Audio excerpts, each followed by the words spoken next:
বাংলাদেশের ময়মনসিংহ জেলার মুক্তাগাছা শহরে অবস্থিত মুক্তাগাছা জমিদার বাড়ি আজও অতীতের জমকালো রাজন্যবর্গের সাক্ষ্য বহন করে চলেছে।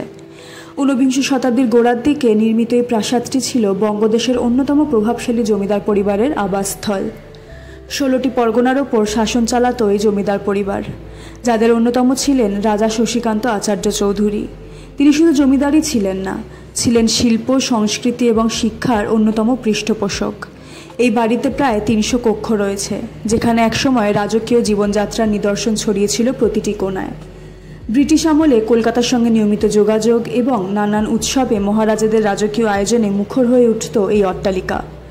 আজও এখানে সেই অতীতের ঐতিহ্যের ছোঁয়া মেলে, যদিও সময়ের ভারে ধূসর হয়ে উঠেছে তার গৌরব।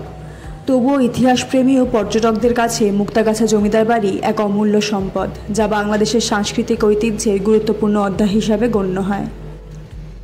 মুক্তাগাছা জমিদার বাড়ি নিয়েই আজ হিন্দু বার্তায় আপনাদের কাছে ছিল একটি ছোট্ট প্রতিবেদন। কেমন লাগলো সেটা অবশ্যই আমাদেরকে জানাতে ভুলবেন না। আপনারা এতক্ষণ দেখছিলেন ট্রাভো নিউজ, শুধু খুশির খবর, ভালো খবর, যা কিছু বাঙালির।